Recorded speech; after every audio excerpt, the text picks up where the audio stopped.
mas eu quero trazer uma consciência bíblica para os irmãos.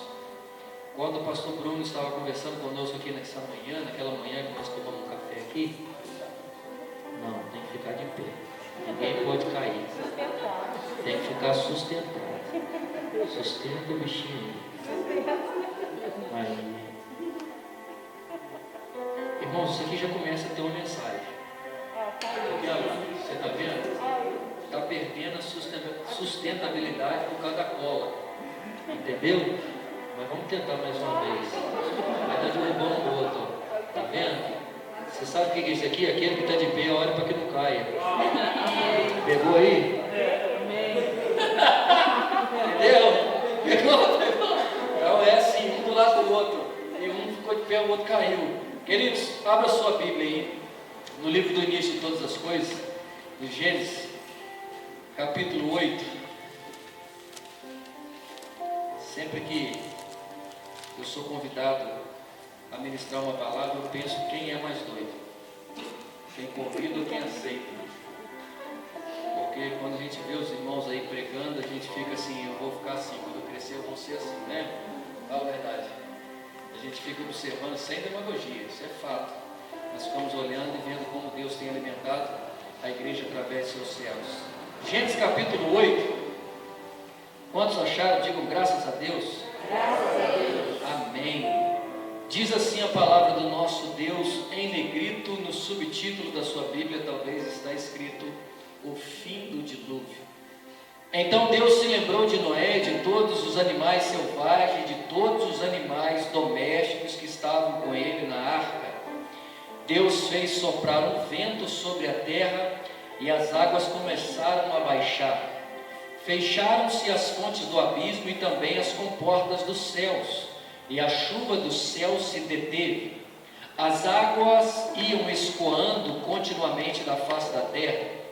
Ao fim de 150 dias, as águas tinham baixado.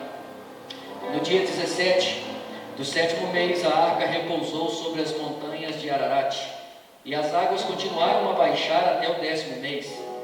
No primeiro dia desse mês, apareceram os picos das montanhas. 40 dias depois, Noé abriu a janela que tinha feito na arca e soltou um corvo, o qual, tendo saído, ia e voltava, até que se secaram as águas sobre a terra. Depois Noé soltou uma pomba para ver se as águas já tinham diminuído da superfície da terra. Mas a pomba, não achando lugar para pousar os pés, voltou para junto de Noé, na arca, porque as águas ainda cobriam a terra. Noé então, estendendo a mão, pegou a pomba e a recolheu consigo na arca e a trouxe de novo para dentro da arca. Noé esperou mais 7 dias e de novo soltou a pomba fora da arca. À tarde ela voltou a ele, trazendo no bico uma folha nova de oliveira. Aleluia. Assim Noé entendeu que as águas tinham baixado sobre a terra. Esperou mais 7 dias e de novo soltou a pomba. Ela, porém, já não voltou mais para ele. Graças nós te damos, bondoso Deus. Acredito firmemente naquilo que o Senhor tem ministrado nesta casa. Acredito firmemente que desta tribuna, ó Deus, tem saído águas vivas daqueles que fluem no Espírito para ministrar. E consciente disso, ó Deus, eu estou aqui, fiz uso desta palavra maravilhosa na leitura, mas compete ao Teu Espírito nos conduzir em sabedoria e graça, para que possamos, ó Deus, não ter uma interpretação apenas teológica, mas discernir, ó Deus, as letras, pois é o Espírito quem vivifica. Se só observarmos as letras, observaremos os erros datilográficos. Se observarmos apenas as vírgulas, as pontuações, talvez erraremos, ó Deus, na ordem cronológica como os fatos aconteceram. Mas se olharmos para o autor e consumador da nossa fé, enxergaremos a plenitude dos dias na perfeição da revelação do Senhor para este tempo. Então nós oramos ao Senhor em nome de Jesus. Amém. Queridos, eu estava ontem na igreja do qual Deus me deu como pastor, porque acredito firmemente que Deus, Ele não dá, igreja para pastor, Ele dá pastores para a igreja. E Ele me deu durante um tempo para a igreja metodista brasileira de Baipendi, e um tempo oportuno para nós estarmos ali crescendo com os irmãos em graça e em conhecimento. E ontem eu falava algo que está mexendo com o meu espírito esses dias. Não há uma inquietação em mim, não há uma ansiedade, graças a Deus, mas há algo do Espírito movimentando dentro de mim acerca do que está acontecendo conosco nesse tempo. E o tema dessa conferência ele é propício para isso, porque nós vamos discorrer um pouco sobre o sustento. Como Deus vai trabalhar conosco nesse ano, nós já estamos percebendo que Deus está movimentando um alinhamento conosco. Quando o pastor Bruno estava sentado, como eu estava dizendo aqui, o pastor Bruno e eu e o pastor Leandro estavam tomando um café aqui mesmo, na frente desse púlpito. Nós estávamos tomando um café e a gente conversando, a gente vai percebendo como Deus está movendo as coisas. E ontem foi mais uma confirmação disso, porque quando eu acordei pela manhã, estava numa devocional, orando ao Senhor, buscando ao Senhor, conversando com Ele um pouquinho, chorando com o Senhor.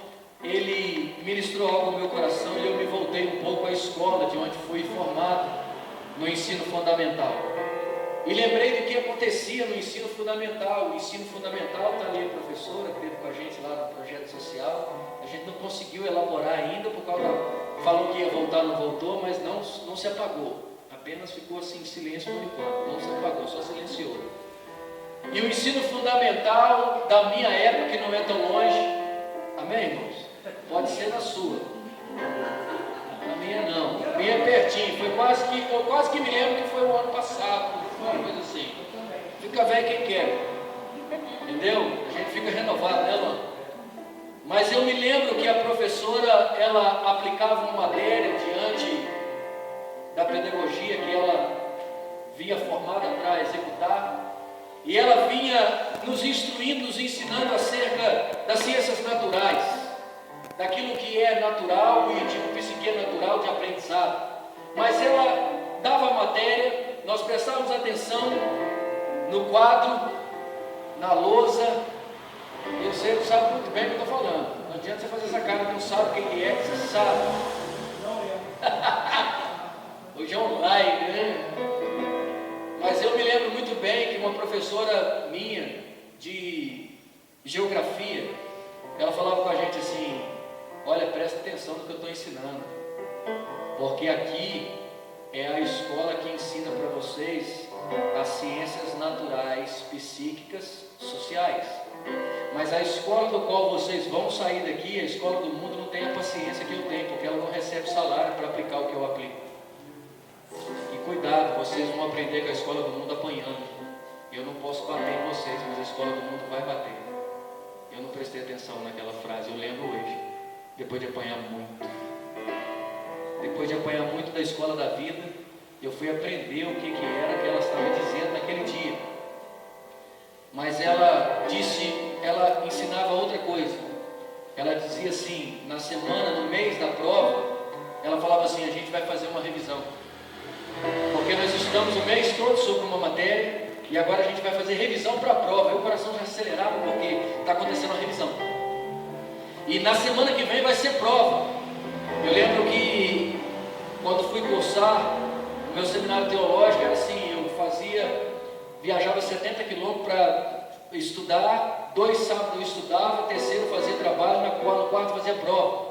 E assim foi até apresentar o TCC final. E eu lembro que era uma correria louca, a gente tinha dia que depois do almoço que voltava para dentro da sala de aula, meu irmão, a gente cochilava. A gente sentava e daqui a pouco a gente colocava Moisés construindo a arca fácil. Rapidinho a gente dava algumas coisas para ele construir, falava que ele chamou os animais, daqui a pouco a gente lembrava que era Noé. E ali a gente decolava nas revelações também, era bom. Mas eu lembro que a professora falava: vai chegar o dia da revisão e vai chegar o dia da prova.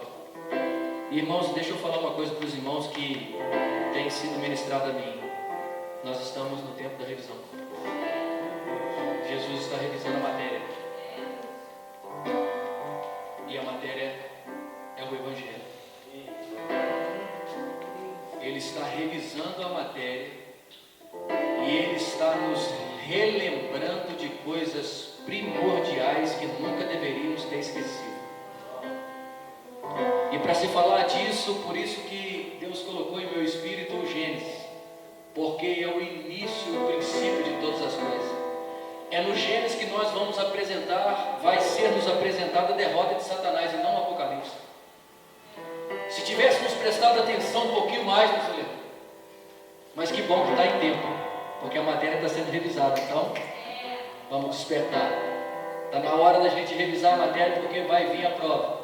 E a prova, queridos, é aquele tempo que o Senhor vai pegar os usados, mas porém reprovados. Mas serão pegos também os usados e aprovados. Porque o termo conhecer, que Jesus está dizendo que não conhecia eles, por falar de expulsar demônio, curar os enfermos, fazer sinais e maravilhas, o termo conhecer ali não está ligado ao conhecimento de amizade. Ele está se reportando à antiga aliança, o conhecer de manter relações íntimas.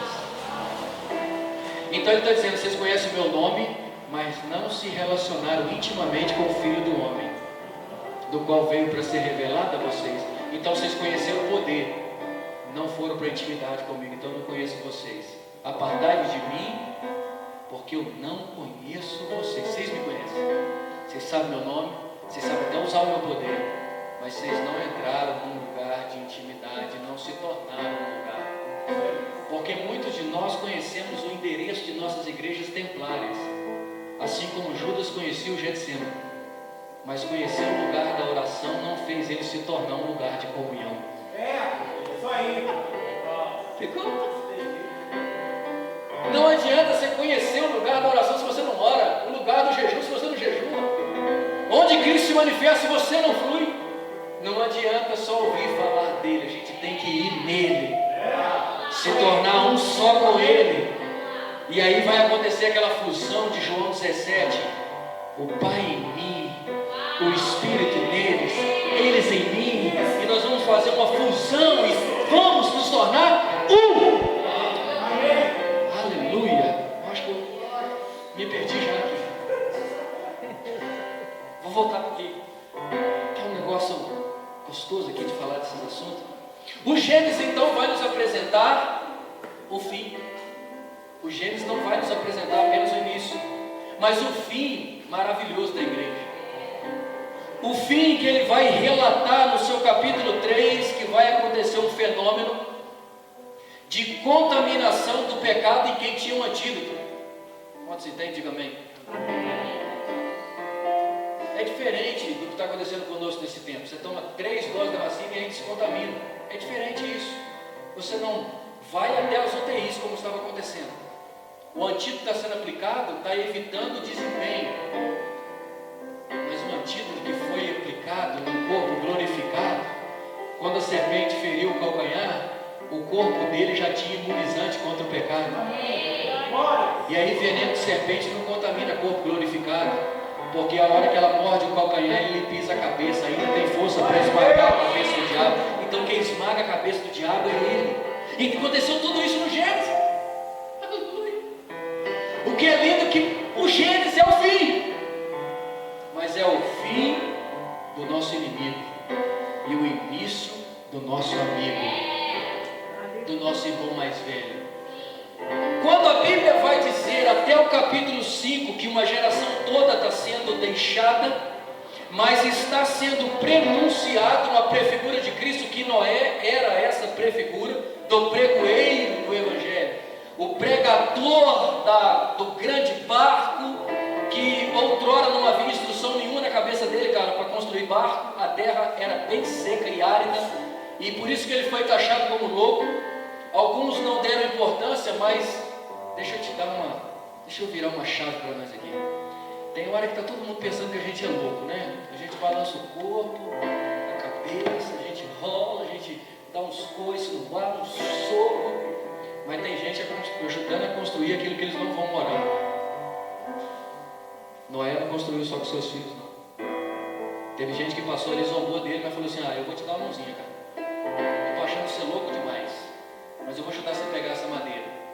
Tem gente que está colocando a mão na madeira, mas não vai herdar, não vai entrar dentro do lugar de segurança. E quando Noé nasce de uma linhagem sacerdotal também, que daria também seguimento ao Cristo, acontece que lhe é anunciado que ele vai construir algo. E nós sabemos que a arca prefigura a igreja do Novo Testamento, porque ela está sendo construída com seus compartimentos. Mas é engraçado, porque a arca abrigou mais a irracionalidade do que a racionalidade. Por que isso? Porque Deus estava virando a chave do domínio novamente, que o homem perdeu no capítulo 1, versículo 26. Deus está ensinando o homem a voltar a ter domínio sobre o irracional, porque nós somos um espírito que temos uma alma e moramos num corpo de carne. Nós não somos corpo, alma e espírito, nós somos um espírito, temos uma alma e moramos no corpo de carne. Então Deus começa a restaurar os princípios através de Noé.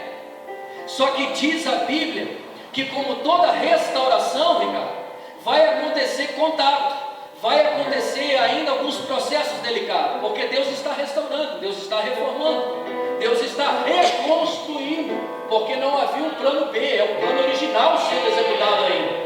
Não há um plano B, não há um segundo plano, há um plano eterno, configurado numa eleição eterna e prescrito em homens que prefiguraram antes dele. A Bíblia diz então, para a gente caminhar, que aconteceu uma perversidade, profanação tamanha na terra, bem parecido com os dias atuais.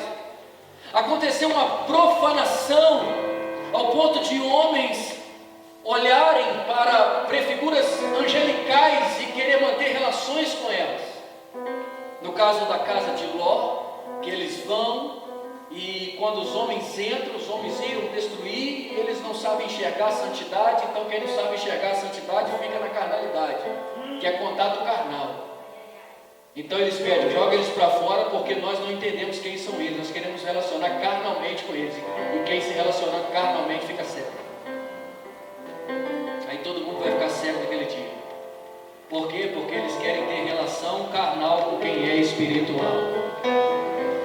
E assim damos segmentos até chegar no fim desse momento de extermínio da perversidade, porque isso cheirava mal às narinas de Deus. Porque como nós conhecemos Deus, Deus não recebe adoração pelos ouvidos, é pelas narinas. Ele cheira, vê se tem um cheiro suave. Se tem, ele recebe o sacrifício, caso não, ele rejeita. Então esse sacrifício estava cheirando mal, e Sodoma e Gomorra vai ser destruída. Só que nós vamos pegar, querido, a aliança que Deus fez com Noé e começar a estabelecer um princípio de confiança novamente, porque o que Deus quer, queridos, nesse tempo, eu acredito, é voltar a confiar em nós como filhos, como irmãos mais novos do primogênito. Deus quer voltar a confiar na sua noiva, na sua igreja. Só que para isso Ele vai mais uma vez nos trazer a este texto. A terra então recebe o dilúvio, recebe uma lavagem total, uma limpeza total. E aí diz a Bíblia que chegou o fim dessa limpeza total, e chegou o dia de Deus mais uma vez colocar os alicerces de volta, levantar os altares caídos e começar um novo início com o homem, porque era o homem que precisava ser renovado. O novo de Deus está acontecendo todo dia, está acontecendo aqui agora. Ele é o Deus que faz novo de novo. Amém? E diz a Bíblia que então, numa linguagem idiomática, o texto vai narrar lembrou-se. Isso não quer dizer que Deus esquece. Isso é uma expressão de Deus atentou-se diretamente para uma situação, porque Deus não é homem para que minta, e nem filho do homem para que se arrependa. Então a expressão idiomática lembrou quer dizer que Deus atentou diretamente para aquela obra específica. Então Deus atentou para Noé, e de todos os animais selvagens, diz a Bíblia que as águas iam escoando, capítulo 3, continuamente da face da terra, ao fim de 100 dias. E aqui nós vamos entrar, eu não sou bom em matemática, mas aqui nós vamos entrar para descobrir que a arca não ficou um ano só. Noé não ficou um ano só dentro da arca, ficou mais. É só você fazer as contas de quando ele entrou, de quando ele saiu, quando ele esperou para sair. Então não foi um ano só. Deus fez Noé aprender a lidar primeiro com a sua irracionalidade, para depois trazer ele para uma porta aberta do raciocínio espiritual, do domínio novamente. Então por isso que ele conviveu mais com bicho do que com gente. Ele tinha que voltar a entender que sem a presença do Eterno nós somos animais irracionais, somos dominados por tudo, mas com a presença do Eterno quem domina somos nós, porque nascemos com o governo dentro de nós. Diz a Bíblia que esse homem, as águas iam baixando, e quando ele pegou, versículo 6, ele abriu a janela que tinha feito na arca, soltou um corvo, o qual, tendo saído, ia e voltava até que secaram as águas sobre a terra.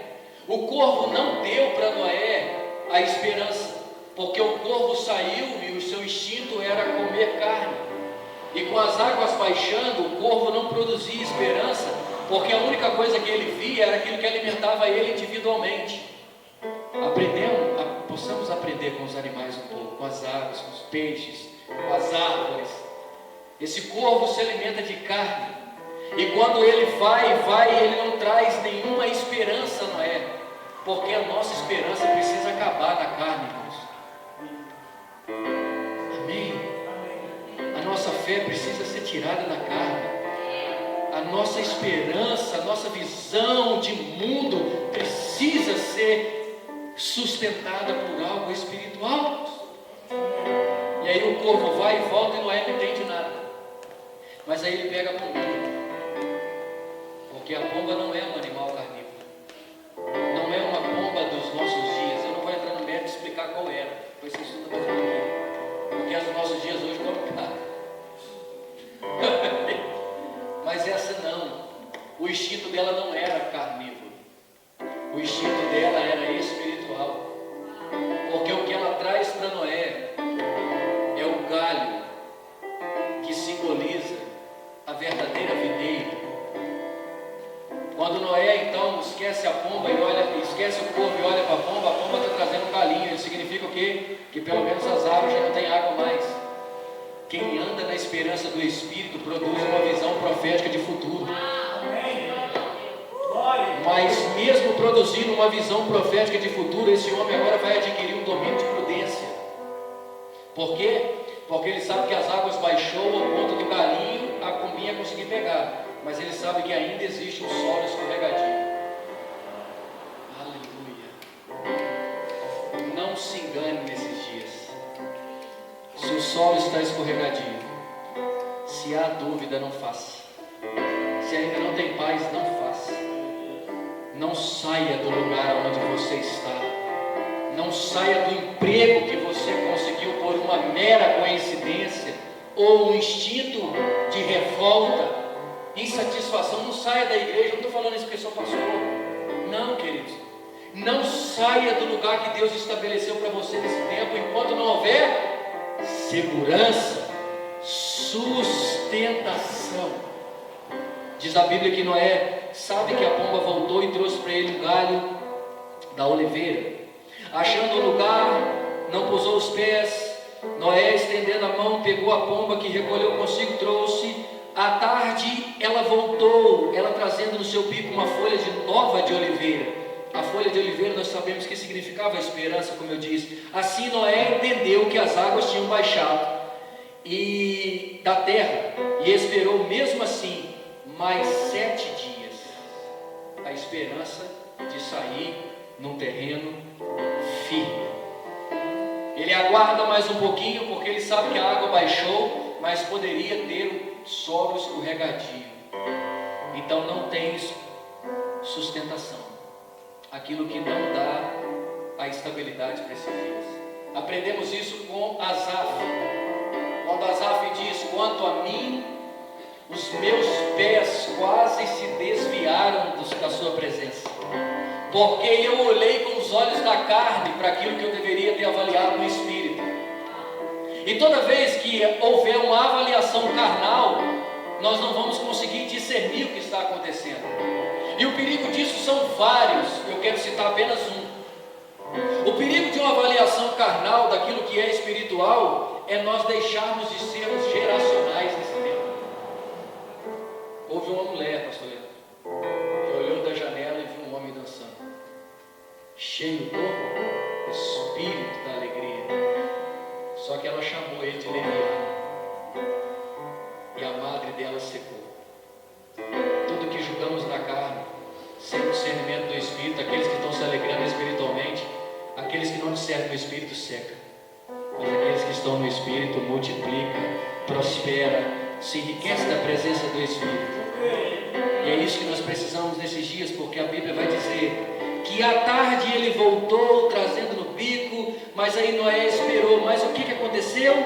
Noé então vai sair da arca, mas ele vai sair na esperança do que está acontecendo profeticamente aqui. Só até o versículo 11 nós temos aqui a verdadeira sustentabilidade de todo o cristianismo, porque nós vamos aprender que quando Noé entendeu a sustentação que lhe dava segurança para sair do lugar que até então estava seguro. Por quê, queridos? Há uma grande diferença entre o lugar que está seguro temporariamente para te enviar, do que aquele que está permanentemente para você ficar. É só você entender isso. Existe um tempo para ficar, existe um tempo para sair, existe um tempo para fazer todas as coisas. Salomão disse isso.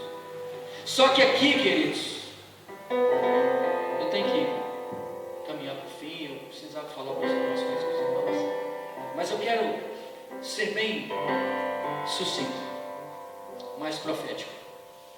A Bíblia diz que Noé soltou a pomba. Vou até fechar a Bíblia. Noé soltou a pomba. Ela saiu, trouxe oliveira, trouxe esperança. Ele pegou a esperança, colocou no coração. Mas agora ele vai pegar a fé da sustentação para sair, para caminhar sobre uma visão sobrenatural agora. Quando ele sai, ele não vai encontrar mais a pomba, mas a igreja vai. Amém. Aleluia. Amém. Os anos se passaram, homens levantaram e caíram, e nós não vemos mais a pomba no Antigo Testamento, só como objeto de oferta ou sacrifício. Mas na nova aliança, como sacerdócio mudado,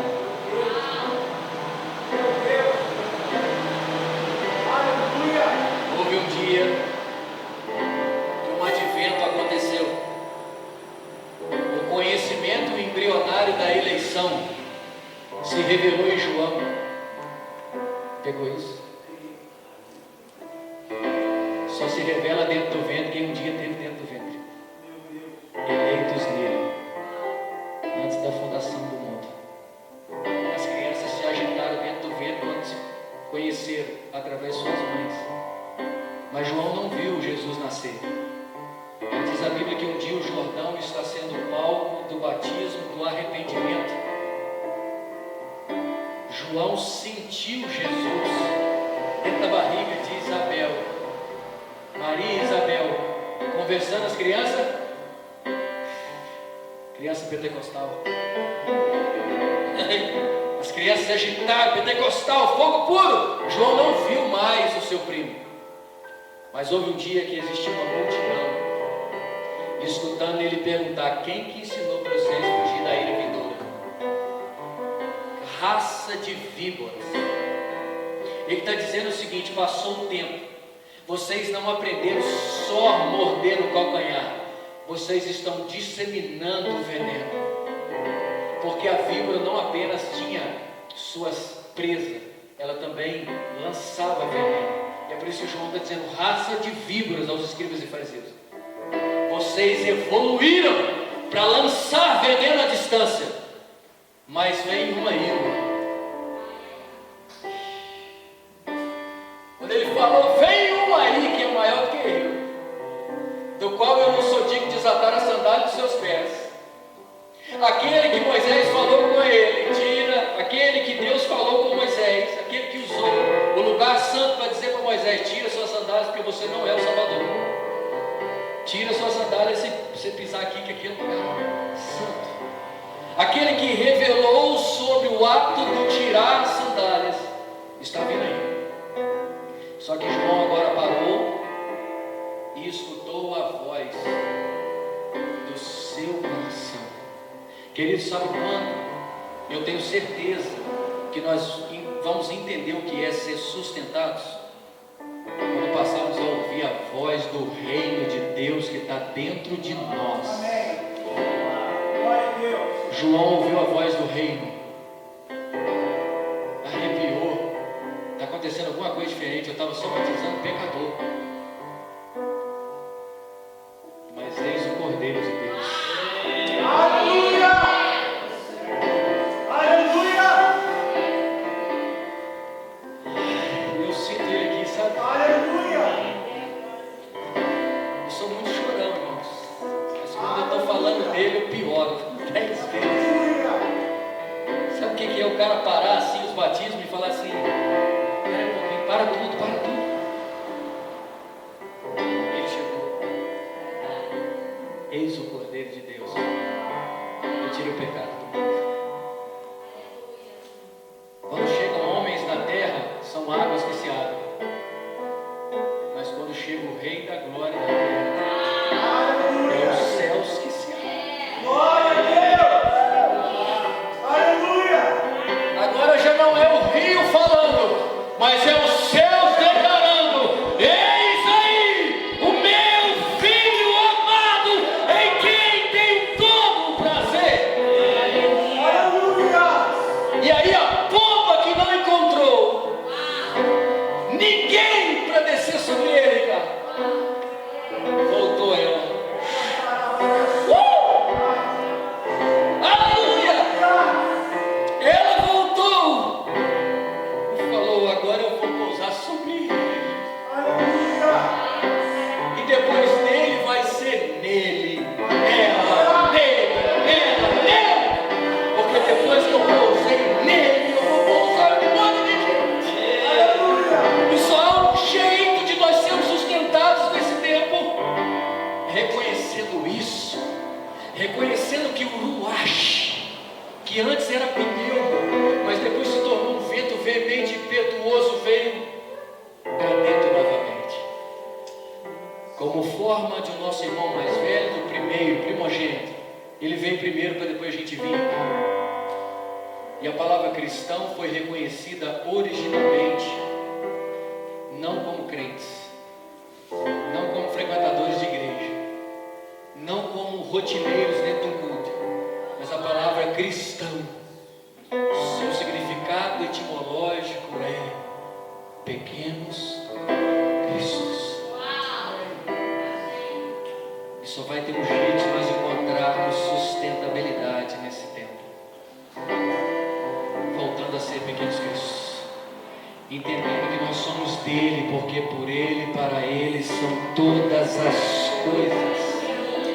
Entendemos isso, irmãos? Deixa eu te falar, não tem coronavírus para nós. O maior vírus que pode colocar nessa terra somos nós. É o vírus do amor, o vírus, nós podemos contaminar mais um.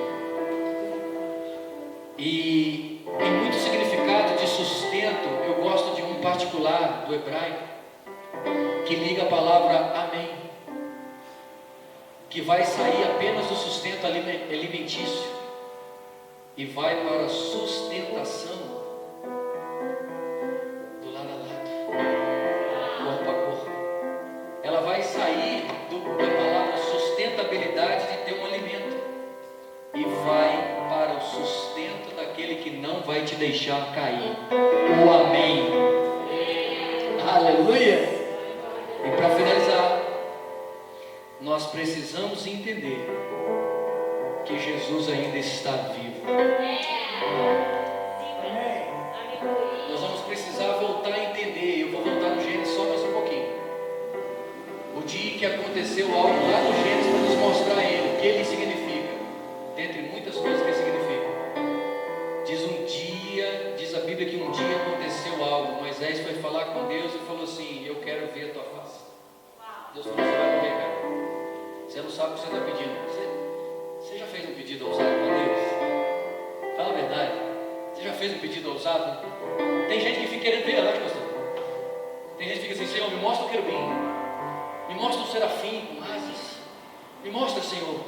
Miguel vai tirar ele do lugar onde ele está. Quer tirar Gabriel de onde eles colocaram Gabriel, Miguel? Todo mundo quer ver anjo. Não tirando, queridos, o poder angelical, benéfico, lindo, maravilhoso. Mas eu quero ver. Eu quero fechar os meus olhos e ver ele.